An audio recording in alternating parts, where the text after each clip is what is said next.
Hello မမေတို့ဆိုင်ကိုဘယ်နှမလဲမမေနေကြရဲ့ချစ်တော်လေးတွေတိတော့မှလည်းမမေနေကြရပါတော့မမေတို့ဆိုင်ကတော့ရန်ကုန်တိုင်းဒေသကြီးတင်ငန်းကျုံမြို့နယ်တော်တော်များနေလမ်းမှာဖြစ်ပါတယ်ကလားဖရမတ်တိုင်မှာYBS စီလာမယ်ဆိုရင်တော့63ရဲ့29ရောက်ပါတယ်ရှင်ကျန်တဲ့ဂါရီရပြီးလည်းတိတ်မသိဘူးပေါ့နော်အဲ့ရနေပြီးတော့တော်တော်တနလမ်းတတဲဝင်ချလာလို့ရှိရင်တော်တော်တနနှစ်လမ်းထိပ်မှာရှိပါတယ်ဒါကတော့ဆိုင်အတွင်းပိုင်းလေးပဲဖြစ်ပါတယ်ရှင်မမေတို့စီမှာယောက်ျားလေးဝန်ထမ်းလေးခေါ်နေပါတယ်နော်မမေတို့ဆိုင်ကိုအပ်ပေးကြပါအောင်ရှင်ဈေးလေးလည်းတနလည်းရရနော်အခုတော့တဲဆိုရင်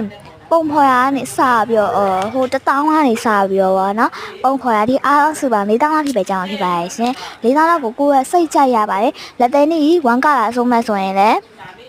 1ကလာဆုံးမဲ့ဆိုရင်လည်းဆိုးလိုက်ဖြတ်လို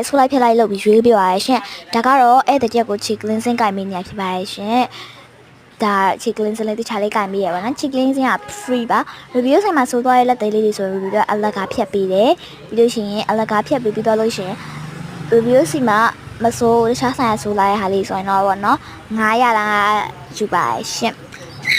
ရိုးဆိုင်ရှင်မှာလည်းမဟုတ်ဆိုင်ရှိရဒါကတော့ဗောနော်ဈေးလေးပြရဲကတ်တလောက်ပါပြီးလို့ရှိရင်အောက်ကကျတော့ lotion တွေပါတယ် sun cream တွေပါရောင်းပါတယ်ရှင်ဒါကတော့ counter ပဲဖြစ်ပါတယ်ရှင်မှန်ဝင်ကြီးလည်းချိန်လိုက်ပါပြီဆိုင်ရကျဲပါတယ်မာမဆိုင်ဖွင့်ပါတယ်ယောက်ျားလေးဝန်ထမ်းလေးခေါ်နေပါတယ်ရှင်ဆိုင်မဟုတ်ပဲဖြစ်ပါတယ်ရှင် review ဆိုင်ကိုအပိတ်ကြပါအောင်နော်မိပြရင်မိဆက်ခယူပါရှင်ဒါပေမဲ့မိဆက်ခကသူများရဲ့တော့900 6000အဲ့လိုရှိမှာမဟုတ်ဘူးเนาะဈေးလေးလည်းအရန်တက်မှာတဲထောင်နဲ့ယူမှာဖြစ်ပါရှင်ဒါကတော့ဟိုဘက်လမ်းသားလေးတော့ပြပေးမယ်เนาะကြည့်ပေးကြပါကားလာရင်လည်းမကူတည်ရပါတဲဒါကတော့ဟိုဘက်လမ်းနေရဖြစ်ပါရှင်ဒါက review ဆိုင်ပဲဖြစ်ပါတယ်တောက်တနာလမ်းနေရ1 line ဒါလေးကိုတွေ့ပါလိမ့်မယ်ရှင်ဝင်လာလို့ရှိရင်ဖေဘက်ချမ်းမှာရှိပါရဲ့ရှင်လာကြည့်ကြပါအောင်ဒါလေးက